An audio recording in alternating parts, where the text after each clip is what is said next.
And now, a math lesson. Let's say the Zaxby's chicken finger plate comes with 4, 5, or 6 hand-breaded fingers and 1 side of Zax sauce. Plus, you can try them with Zax sauce, honey mustard, hot honey mustard, tongue torch, teriyaki, wimpy, nuclear, barbecue ranch, sweet and spicy, insane.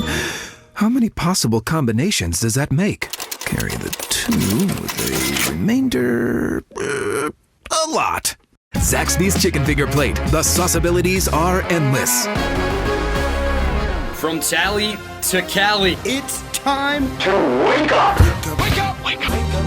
Warchant.com is your ultimate Seminole sports source. And this is Wake Up Warchant, presented by Zaxby's. Now here's Warchant.com's Aslan Hajavandi and Corey Clark. Wake up! What's up, everybody? It's Wake Up Warchant, proudly presented by Zaxby's. Indescribably good. Check out all their great locations here in the Tallahassee area. Mahan, Capitol Circle, Appalachia, Monroe. Every major road, all roads lead to the hand-breaded, golden fried goodness that is Zaxby's. Warchant.com. Hopefully you use that promo code, everybody, FSU WIN. If you were able to, you are now a member for an entire year for only $20. That's an 80% discount. It's incredible, Corey. What are we doing with this? I mean, we're giving. We're givers. We wanted to strike while the team was hot, but also we just want people to enjoy the wonderful coverage that we have at Warchant. And it's been a long 3 years. We understand that for you guys.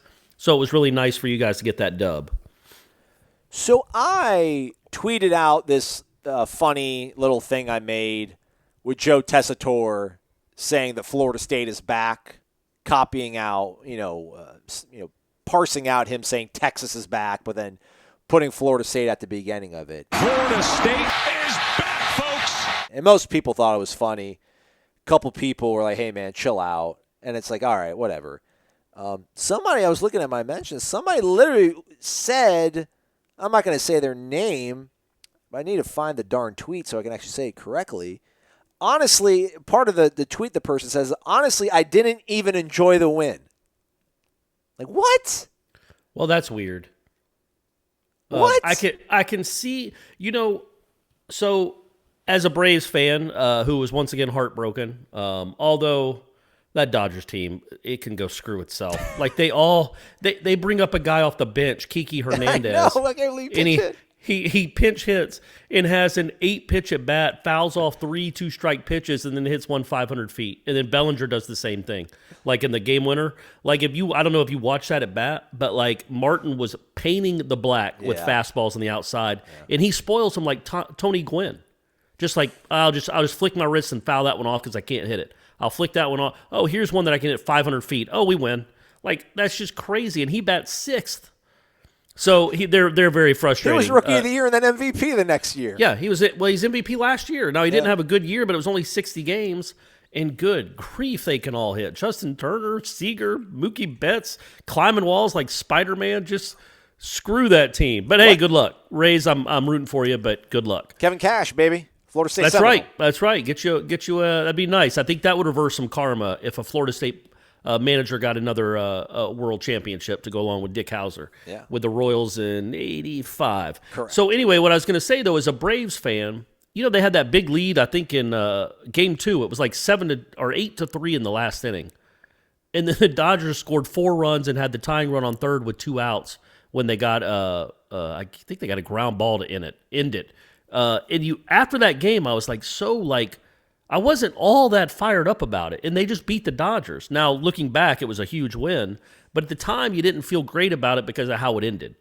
Like, it felt like you almost gave the game away, and it didn't feel great, especially when you had a huge lead, and then you almost blew it in the last part of the game, which is what happened to Florida State.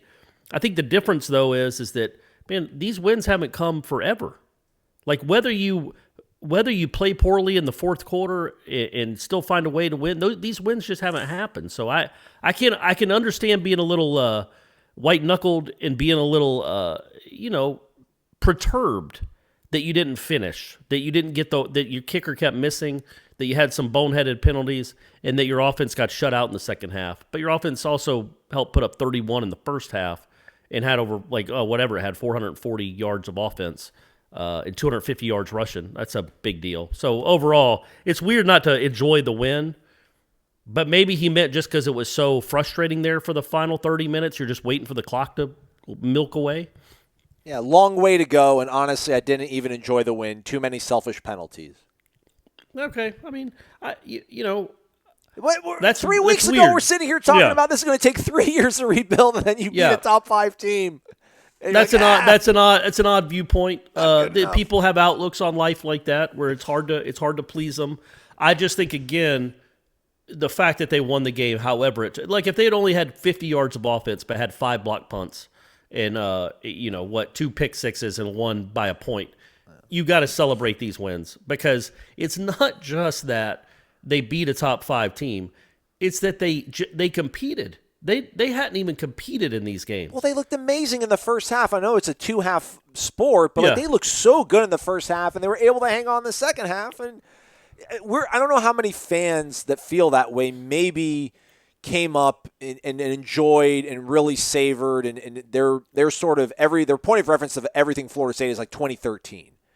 And it's the 90s. Well, not even the 90s. I mean, shoot, 93 you lost the game. You know, 99 you had a couple close wins. Like they weren't all cakewalks. You know, like 2013 everything was a cakewalk up until the national title game, and then obviously it's the national title game, so you're like, whatever, I'll take it. I don't care. We won it all, so that's all that really matters. It's just that, like even Alabama and Clemson have some blips on the radar every now and then. Now I'm not trying to say this team's going to win a national title, but I couldn't imagine not feeling good about winning that game and being able to find a way to win it in that fashion. And even if you got lucky, good. You were owed some luck going back to the Miami game from 2 years ago, and I'm sure there's some other games people off the top of their head can think about. And then, man, it's like you'd rather be – do you think North Carolina fans enjoyed the game? Yeah. You know what I mean? You should have enjoyed it more than they did, at least. So, but I think that's a very rare thought. I think most Florida State fans were pleasantly surprised and genuinely, finally, they woke up Sunday morning happy with their football team, proud of their program, and excited for their program. And that has been a long time coming. We spoke to Coach Mike Norvell on Monday, as well as all the coordinators, Kenny Dillingham, John Papuchis, and Adam Fuller. Kind of like how they let Adam Fuller go last. Mm-hmm. I thought he was going to be like strutting there like Vince McMahon coming down the ramp, like, check me out. I really like there's a little bit of everything I like from these guys. Let's start, obviously, with the man in charge, Mike Norvell. Even in his opening statement, I thought it was really illuminating, to take a word from the Corey Clark lexicon. Basically, I think lexicon. I think you took that from the Corey Clark lexicon. There too. You go. Nice. I can't. What's like a synonym for lexicon? There's another one that I know, but vocabulary, verbiage, yeah. All right. Repertoire. That's not off. Really a synonym, but sorry.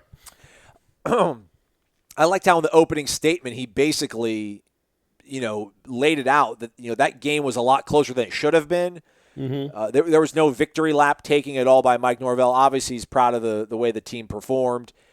It was really encouraging, again, in the opening statement to hear him kind of point out the fact that he realizes, and hopefully, I asked him later on, and it sounds like he's going to reinforce, hopefully some things with these players. That there's a lot of things that were slowing this team down in the past that are still part of this program, unfortunately, but they're trying to get rid of it.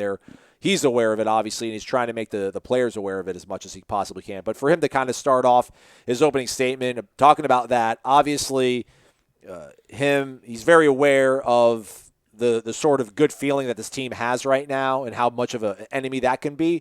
And I also liked him saying that he said pissed off at some point, right? Mm-hmm. Not in his opening statement, but maybe in a reply to a question. I think it was I think it was in an opening statement. Yeah, maybe not, but it was very early in the press conference when he was talking about things he saw on film. Yeah.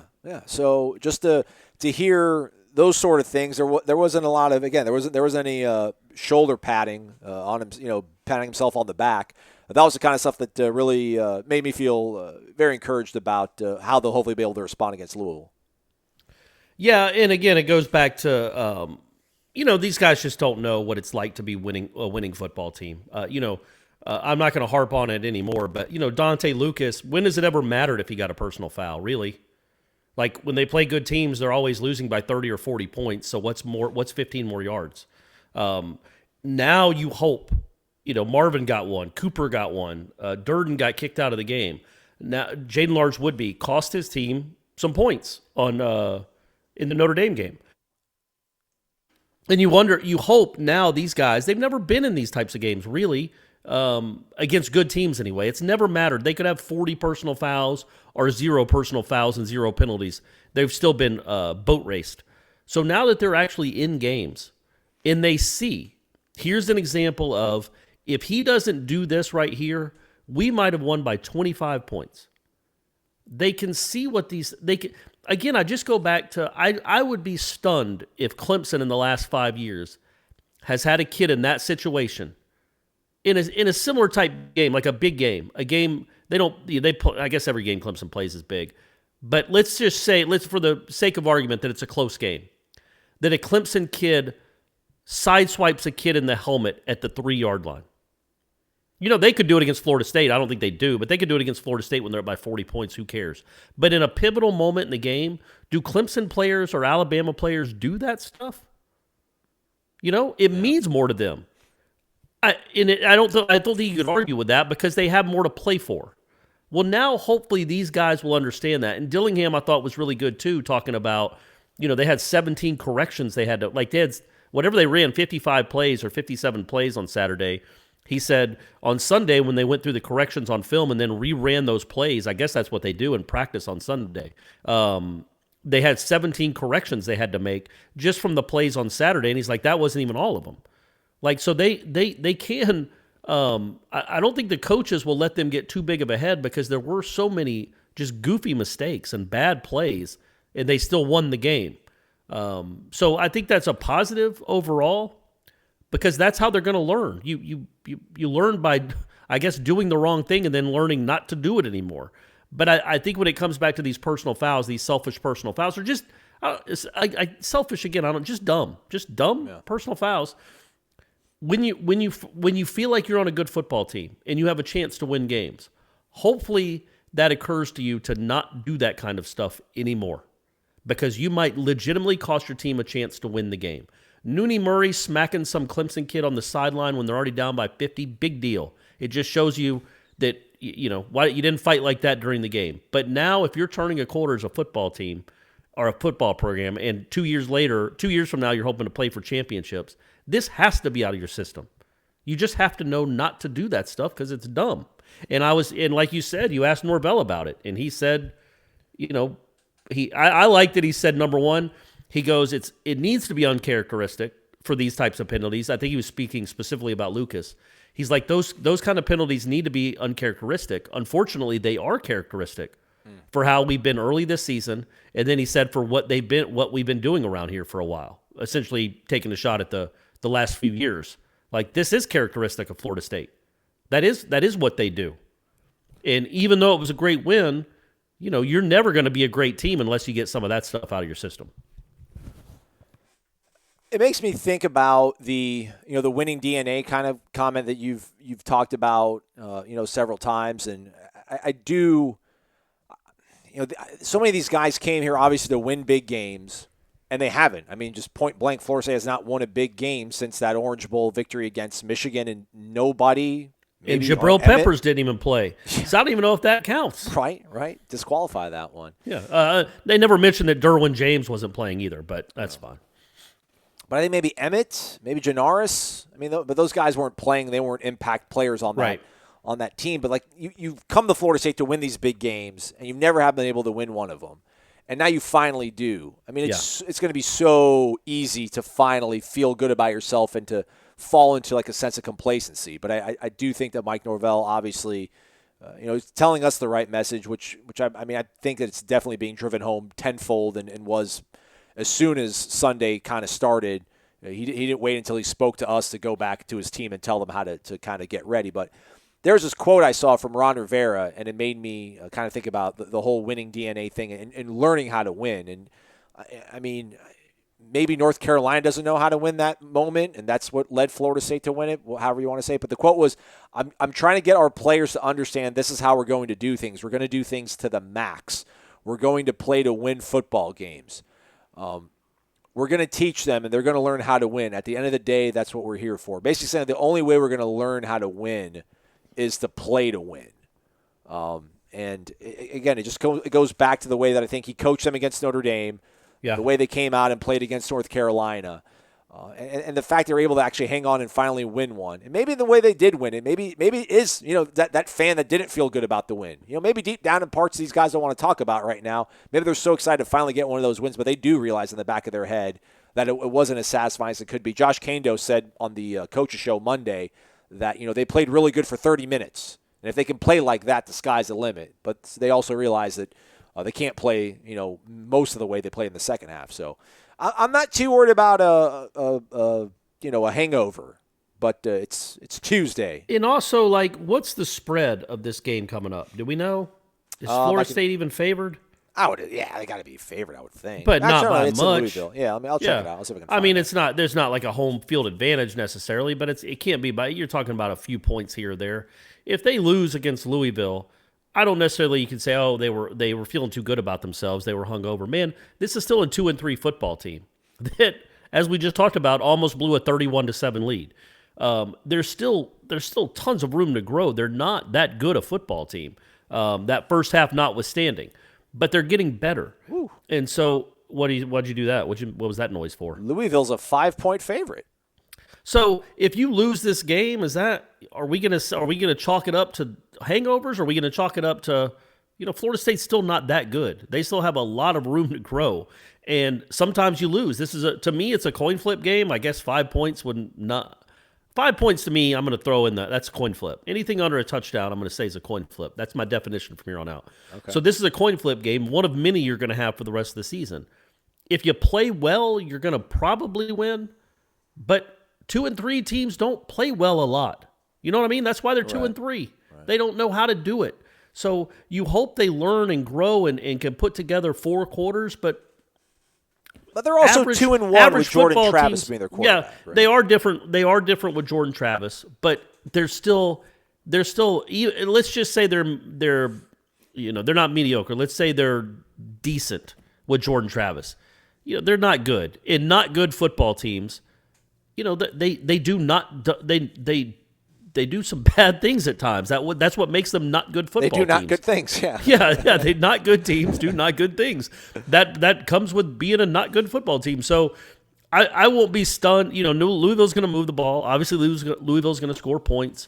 They have a great wide receiver and a ridiculous running back. So look, it might be a shootout. Who knows? But I'm more concerned with what do they look like on a noon on a Saturday.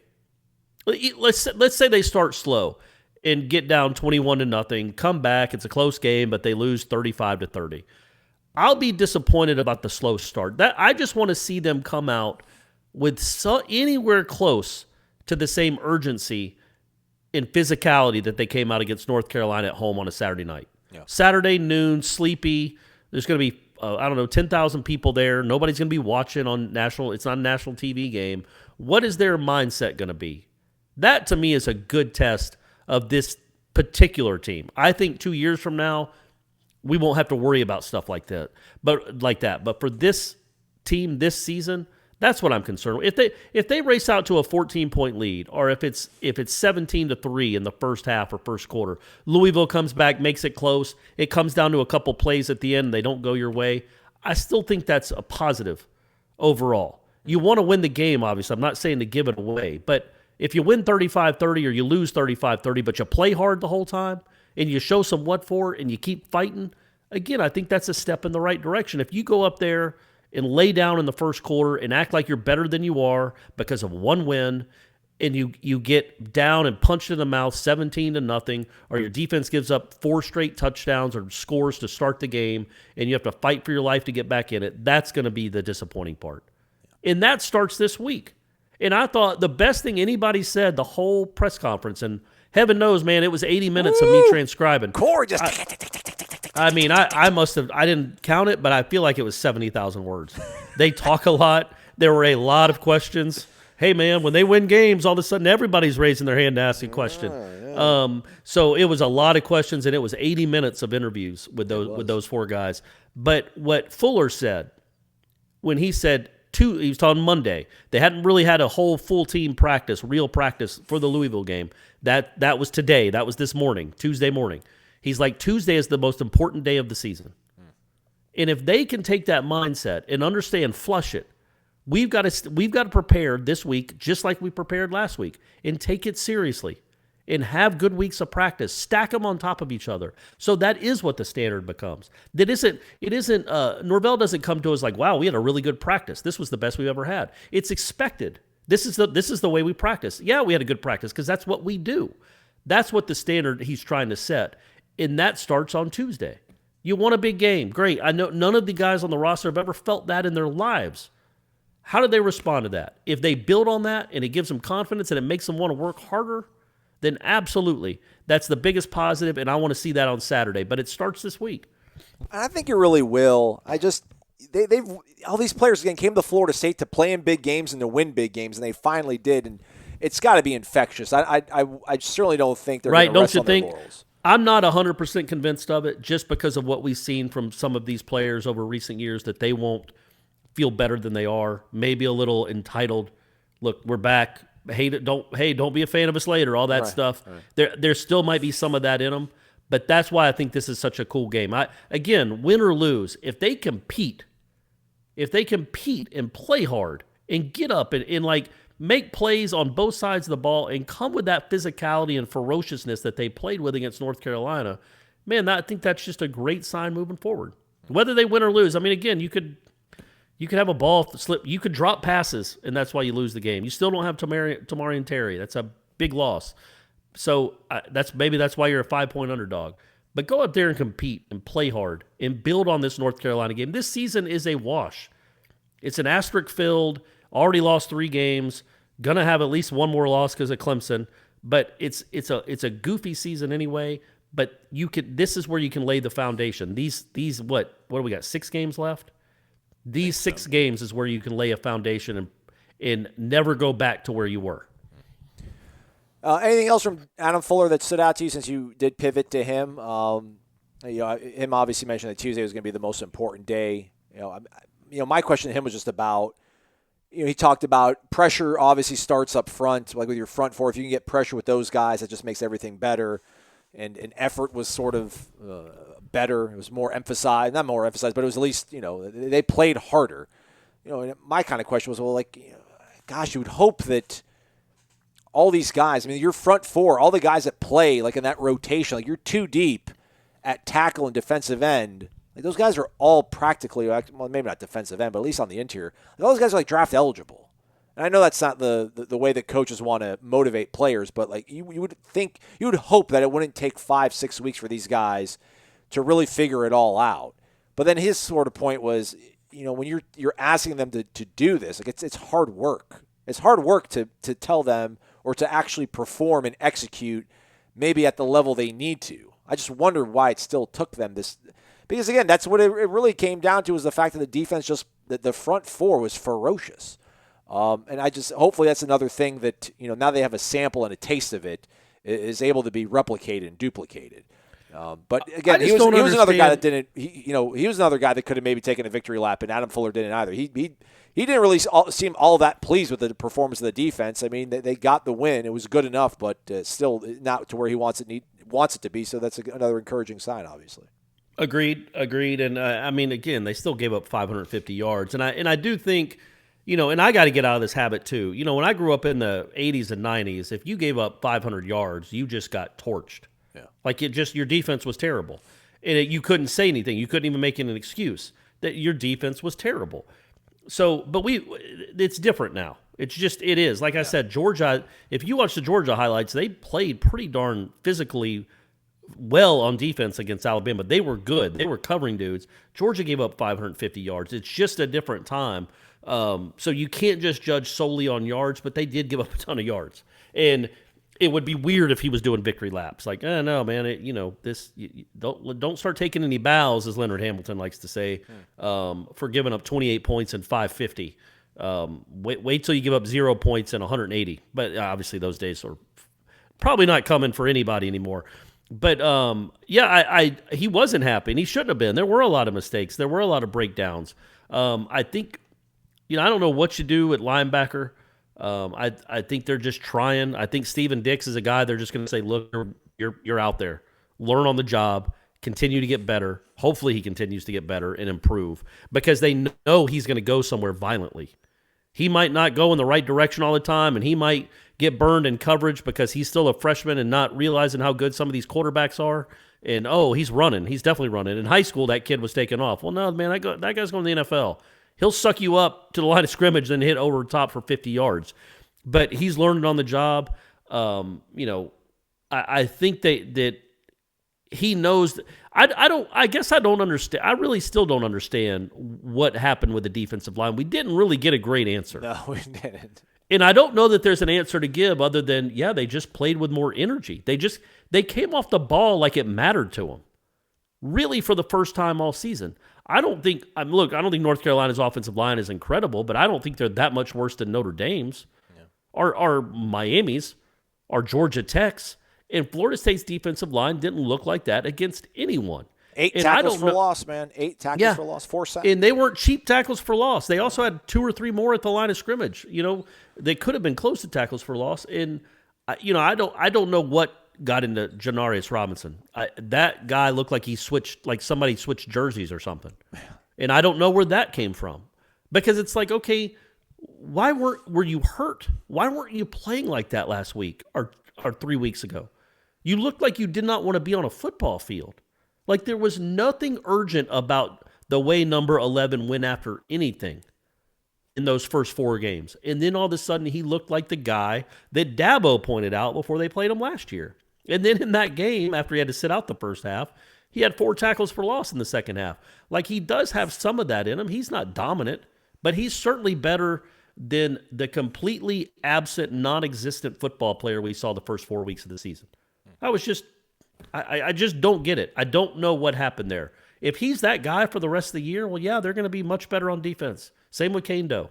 And then Marvin kind of reached the ceiling we thought he would be at the whole season. And he's had a few moments here and there, but man, Robinson was not on it was almost like he had opted out.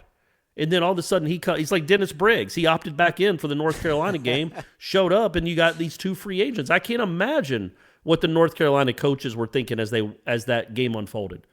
Wait, who's number 11? And we didn't mention it on the show Monday, but shout out to J-Rob for talking about the 2016 game being some motivating factor for them. Because that kicker, so he's one of the few that was on the team then. I forgot all about that the kicker made the long kick and then did the chop as he ran down the field on the walk-off field goal to win it. I'd forgotten all about that. And that's awesome. Is that what it took? Yeah. Because, buddy, you were also on the team when Louisville ran for 1,000 yards on you and Lamar Jackson won the Heisman. I mean, you were there for that too, so get fired up again, buddy. Remember that. Remember their offensive line punking your entire defense and talking trash to your entire defense during a timeout and nobody doing anything about it up there. Remember, though, if that's what it takes, buddy, you got Louisville left. Is there anybody else on 216? You got Clemson left? Yeah, buddy, bring it for those games, man. But also, bring it for Pitt and Virginia and Duke too. Yeah. Kenny Dillingham, I thought, had a lot of cool things to say. Really liked the way that he was kind of pointing out Pokey, said he's preparing at an elite level. We kind of saw flashes of that. And that's another guy. If he continues to get better and then Tamorian hopefully comes back, I'll need to figure out a clever way to ask Mike Norvell whether or not he thinks that, Terry's going to come back or maybe get ready for his future. But if the second receiver can kind of step up and if Tamorian comes back, it's really exciting to think what that offense is going to look like. Loved what he said about LaDamian Webb.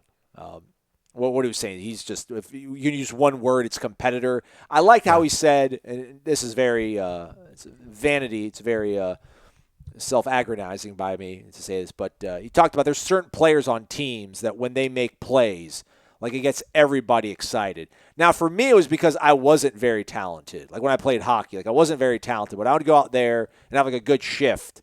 Everybody got super excited to see, because I got a loud mouth. I'm trying to be emotional leader. I realize I'm not as skilled as everybody else, but I'm going to go out there and play completely, on full tilt for as long as I can. So, to hear him talk about the fact that LaDamian Webb is a guy that can elicit sort of, a positive reaction from all of his teammates when he's one of the high, it's one thing to see your leader and then you have to follow the leader because it's kind of like, hey, man, he's setting this standard, this example. I have to follow it up. But for a guy like Webb, it sounds like it's like an infectious sort of everybody's rooting for this kid. And that's a really positive, and that's the best motivation to have. It's like guys that want to see you succeed, and then they're feeding off that sort of energy. And just talks about like nobody wants to do their job better in America than him. And that was super cool stuff. Yeah, and the competitor thing too. But yeah, he said whether it's blocking downfield, he's a competitor, he's a teammate, and I think you said that. Didn't you say he's your new favorite player? Yeah, man. Man, you ain't alone. There's a lot of people listening to this that agree with you. It's not just that he's good, it's how he's good. He's physical. He blows people up. He bounces off tacklers. He's excitable. He's exciting. I just think he has a chance to be a big-time player and a guy that could be the feature back for this team for another couple of years. Man, I like him a lot. That was a really big-time signing. That's a guy that I just think, I think that when you talk about infectious and contagious, there it is again. That people like that, you need more people like that. Which again, we're assuming that they're going to start. We're going to bring in more of these types of people. And again, it's a cliche, but this show is all about cliches. Football players, man. I promise you could put LaDamian Webb at cornerback or linebacker, and he'd figure out how to make some plays, and he'd love doing it. He's just one of those guys, right? I would not be shocked at all if he ended up if they said, you know what, Toafili's just too good, man. He's just too good. We're going to move you to linebacker for next year. And number one, he might not be thrilled with it, but if he committed to it, all of a sudden you got probably a pretty decent linebacker at 5'8", 200 pounds. He was just one of those guys that finds a way to make plays and be aggressive and be a football player, and just plays a lot bigger than he is, and it is good, man. He's just to be this good 5 games into his college career, man. That's a really good sign. That was a good find by those guys, a good signing, and I think he's the kind of guy that could be a leader. He could be a leader. Heck, I don't care about waiting until next year. Be a leader now. That guy, I think, is a leader for your football team for years to come. You hope. I also like how Dillingham was saying that they're not good yet, but they're better. Yeah. Right. Like, so he's giving them like a realistic sort of roadmap to get. Yeah. To The where quote was like, "We're getting better." He goes, "Don't confuse better with good. Yeah. We're not good, but we're getting better." These guys, again, remember who you're talking to when we talk to these guys. They are not used to even scoring just 31 points in a game. They are not used to getting shut out in halves. That's embarrassing to this offensive staff. Now they're excited about the win and they're excited about the yards they put up. But you think about where they came from, what they were doing at Memphis, to get 1 touchdown against Georgia Tech, to get 1 touchdown against Miami, and then to get shut out. Even though I thought the offense played better than the score indicated in the second half, to get shut out in a half, man, they know they are petrified at getting shut out in a half. This isn't what they do. So they know they're not good. That's not coach speak. That's not Lou Holtz in the 90s saying, we don't have a chance. Yeah. They're not good. They're not good by like normal standards, really. If you look at all they're much better with Jordan Travis, but still overall, this offense hasn't been good this year. But they're certainly not good relative to what Norvell and Dillingham are used to. They are used to machines that hum to 45 to 50 points a game, that will score, like Miami and Notre Dame, that will score 35 or 42 points in a half. That's what these guys are used to. The best part I thought was, I like them joking about Jordan Travis on the read options. Like, oh, yeah, he never knew how to do that until I got here, which was clearly a joke. It just said that Jordan's got the natural knack for being able to run that. But I liked how he talked about, like, good offenses are either consistent or explosive. And then he was talking about how they weren't consistent, but they were explosive. But I do think, like, that first half, we saw a consistently explosive offense. So, again, like, that first half really gives you a sort of sample for what this offense hopefully can be when they have everything running on full steam. But I think that kind of almost speaks to the fact of just good coaching, because he does realize, again, like, don't confuse us for good. We're getting better. That I think they were able to scheme up so many plays that were explosive. They had some sustained drives. I mean, the sustained drives, they might have had more sustained drives, like longer drives in the second half. I don't have it in front of me, but I feel like they might have been able to string out some drives longer in the second half that didn't result in points, but took clock off, which was important. But in the first half, I mean, some of those drives, it was all big plays. It was the pop pass to Preston Daniel. It was the big throw to Pokey. I mean, shoot, the second half was almost going to be that after LaDamian Webb's run, but then Dante Lucas kind of got in the way.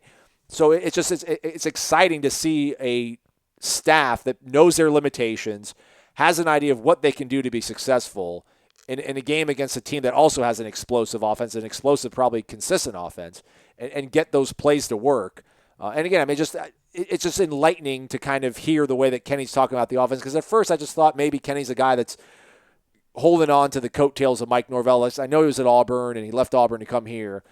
But it just seemed like maybe this was Norvell's vision, and Kenny just kind of, was along for the ride. But I don't know, the way that Kenny talked about the offense and the vision he has, again, these are just exciting sort of, developments to hear. And, again, is a very cool thing that we actually were able to talk to these guys every single week, and especially to hear all. And that's the thing, too, man. They're human. Like, Mike Norvell was joking around the entire time in the lead up to his Zoom conference on Monday. Like, he was cracking jokes before they actually hit record, and we started asking questions. Kenny was cracking jokes. Like, that was kind of cool, too, just to see these guys be human. And they know the pressure they're under at a place like Florida State. And to finally get a win like that so quickly after things weren't looking all that good, that was another thing that was really kind of made it Monday enjoyable for me, at least. Sure, and going back to the Dillingham thing, he's talking about, the Notre Dame, he's like, look, against Notre Dame, we were more consistent. Like, they had the 50-yarder to Terry, but other than that, they were just a lot of, 9-yard runs, 7-yard runs, 12-yard pass, 25-yard pass, but like more long sustained drives. These were long drives, the ones they scored on, but the only one that was like ran clock was the one they didn't score on in the fourth quarter, which was a big drive. That was like a 7-minute drive, and it gave their defense some rest finally. But the field goal drive, that was 11 plays, 53 yards, 6 minutes, 59 seconds. Man, that's huge, right? That's huge. It's just huge to be able to run that kind of clock, which is good to know that they can do it, because I don't know that Kendall Briles can do that kind of drive. Especially, I mean, maybe with Jordan Travis he could, but hey, man, he didn't let Jordan Travis play, did he? He didn't. But going back to the North Carolina game, they had what? They had a 55-yard run by Webb. They had a 33-yard pass to Warren Thompson. They had a 55-yard pass to Pokey. They had the big pass to Preston Daniel that you mentioned. Those were the kind of the chunk. So they are showing the explosive plays. The big one to Helton down the sideline. They are showing the 35 to 40-yard, 50-yard plays.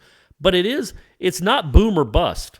Like, it's not like, oh, we got to hit big plays or we're not going to be able to move the ball. I think that's what's encouraging too. Yeah, real quick, the first touchdown drive obviously was one play. The field goal was an 8-play, 91-yard drive. The following touchdown, 9-play, 75 yards. By the way, that was they scored a touchdown on that drive, the second drive, but it was called back for a right. Was it Helton just illegal shift? I think so. Yeah. Was it something dumb like that, right? Yeah, but it wasn't a false start. I think it was like an illegal shift, right? Yeah, Something. yeah. Maybe it was Lundy. I don't remember what happened there. I thought they scored twice. Wasn't that like Pokey? So we thought Pokey Pokey scored. stepped out. So they had two out. touchdowns, and they were both called back. Yeah. And then the touchdown drive before half was 5 plays, 75 yards, 45 seconds. I mean, incredible. Yeah. And then the 2 field goal drives in the second half. One was 7 plays, 60 yards, just under 3 minutes. And then the one that you mentioned, Corey, 7 minutes. So just wanted to put that out there. Yeah, and they weren't field goal drives because my man missed the kicks, but they were field goal attempt drives. Right. But yeah, I think when you look forward at this offense and what they can do, it can beat you a bunch of different ways. It's not going to be just throw it up to Terry and hope he catches it. They can move the ball consistently. Whether they're grinding out first downs, and it's not going to be like a Jimbo grind out, like a 9-minute drive, except unless they're trying to run clock at the end. They can move quickly. But, 10 plays, 3 minutes, 70 yards, 8-yard run, 12-yard run, 20-yard pass. That's what I like, man. They've shown there's more. The last 3 games really have been really good offensively, I think, for the most part. There've been a couple bad interceptions and some things that you don't like, but overall the offense has played well and they've done it different ways. And again, it all comes back to the QB. That guy's he's made the biggest difference. We haven't talked about him yet. They did say Norvell said he was fine. Isn't that what he said? Yeah. It's a little bit sore, but it was to be expected. Yeah. So again, I just don't think we'll see. Maybe we'll know more when if we talk to Travis later on today, or Wednesday if we get him Wednesday. If we're talking to him, he's playing. It just wouldn't make it. Well, I say that again. We talked to Tamarian last week. He's out. So, but I do think that that's one thing you always, because you don't know, is it a shoulder? Is it an AC joint? Is it a collarbone? I know it's his left, but still, you can't be out there playing the way he plays if you've got a banged up shoulder. So we hope we think he's healthy because they've said that. And maybe this might just be what we do with Jordan Travis as long as he's the quarterback. You know, he's just going to get banged up. Luckily for Florida State, it seems to keep happening on like the final drives of the game as opposed to the second quarter, knock on wood. But he's always going to be banged up, and you're always going to be doing a little bit of wondering how healthy he is. Kind of like Ponder. Yeah, kind of. Yeah, that's a good comparison. I think the difference is, although Ponder could run, and he took some hits that he shouldn't take, he just wasn't a guy that threw his body around this much. Right. And Ponder was a tough kid too, and I think Jordan Travis is really tough. But man, they're wearing, you know, Ponder probably wore 9 hits a game. Travis is wearing 20. Yeah. 22. I mean, this is a big part of their offense. And again, I just going to keep saying this till he's out of eligibility. This is not a normal running quarterback. This is not a normal mobile quarterback. It's just not. I don't know straight ahead speed how much faster Jordan Travis is than Christian Ponder. I don't think it's by much. Maybe a little bit. If anybody remembers that 2008 Miami game, like Ponder was pulling away from Miami DBs. Like he could really run when he got going. But he isn't making dudes miss. He wasn't making guys miss and slipping through tackles, falling forward, sliding forward. This guy's just different, man. It's just different, and you can't coach some of this stuff. And if he stays healthy, you just feel really good about this offense for, what is he, just a sophomore, right? Redshirt sophomore, yeah. Yeah, and next year he's going to be a sophomore. That's right. So, and I no offense to the kid, I don't know that he's going to be a huge NFL commodity. So you might, if this is the guy, you might have him for the next 3.5 years. He's going to be out of eligibility in like 2023. So this might be your guy for a while. Chubba, still love you. Still keep fighting, buddy. You got a chance. We're not saying you don't. Don't even think about it. Get your parents back on the flight to Louisville and see what happens. But yeah, man, you get really excited about this guy because it doesn't seem fluky, right? Like it doesn't seem like he's just lucked into some plays. Like, and I think maybe it was Norvell. I can't remember. Again, I'm typing, folks. You wouldn't believe it. I mean, my fingers are bleeding. I think it was Dillingham, but it might have been Norvell talking about the scramble plays. Yeah, it was Dillingham. And then McDonald and Travis both they're trying to teach Jordan more about when he rolls to his right or he escapes pressure to keep his eyes downfield. And I thought he did a great job. I think he's done really a good job of that the whole time he's been in there. The Notre Dame game, I don't think he was helped much by his pass catchers. But man, in that game, when he breaks containment, it is not an automatic I'm going to run. He is looking downfield. He extends pass plays. Like the whole thing is they tell him like when he extends plays, it's not to run. He extends it out, leaves the pocket to extend the ability to actually throw the ball downfield. Yeah. Yeah. And if it's not there, he can take off and get you a first down. And he's done that a lot. He's made some ridiculous spin moves. He's done some great things on the scrambles. But man, he can make plays with his arm. And he's only going to get better. Right? Don't you? I mean, I guess there's a chance he could regress, and this was just a 3-game blip, and he got none of it feels lucky, though, right? It's not like he's throwing it up for grabs, and dudes are just making incredible catches. I mean, he's making good decisions for the most part. He's making dudes look foolish trying to tackle him, and he just looks like a quarterback. He's got a feel for it. He's just got a feel for it. Yeah, I mean, leaving the Jacksonville State game, I'm thinking, hey, we'll see when he plays a real pass rush and guys that can actually break on the ball. And if you don't put enough zip on it, they'll be able to jump it and pick it off. But the way he looked at and handled himself at Notre Dame, I'm like, all right, well, he might not have like a naturally gifted arm, but like it's good enough. Like, and he knows where to go with it. And I think the way they scheme stuff up for him, a lot of these throws are one-on-one opportunities. Like he's not He's not forcing things. Now, the pick he threw against North Carolina, he was a little bit of forcing, but man, that was a really good play by that linebacker, too. It was, but I like that Dillingham brought that up, too. Maybe somebody asked him about it, which, hey, buddy, that's a great win and everything, but what the heck happened on the interception? That's the life of a coordinator, man. People want to know. Yeah. And I like that he did say, look, we're looking for a wide-open receiver on that play.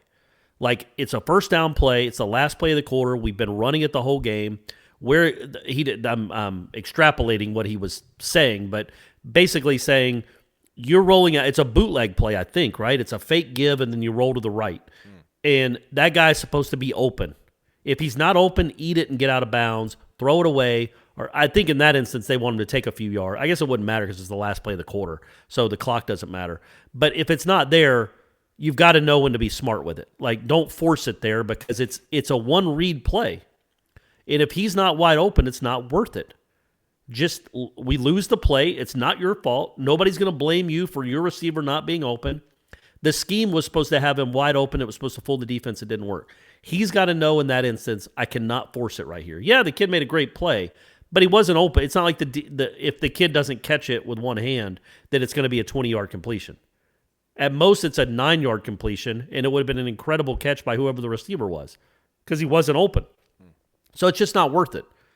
And that's the stuff you learn as you go, right? I mean, if you're coached well, that's the stuff you learn as you go. And so you want to see next week or later on in the season, if they call a similar play and it's not open, he learns from that and gets 3 yards and gets down.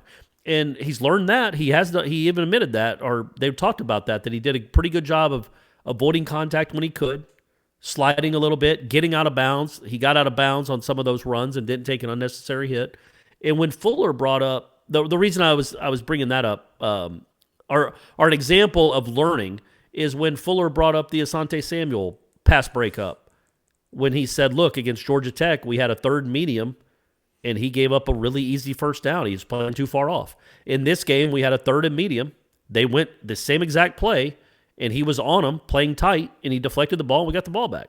Again, you learn as you go, and Asante's already good. But that's what you hope these players do is they learn from their mistakes because they're all going to make them, and they actually apply what they've learned and become better football players. And we hadn't seen that a lot around here in a while. And then lastly, John Papuchis, now the architect of the number one special teams unit in the entire nation, Corey Clark, according to Pro Football Focus. So it's a real thing.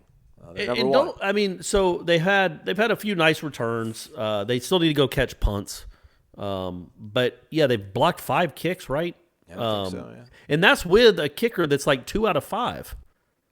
Right. Like, I don't know how much that gets taken into account, but, I mean, he's missed 3 kicks and an extra point. And they're still number one in the country. And, again, I said this from the jump.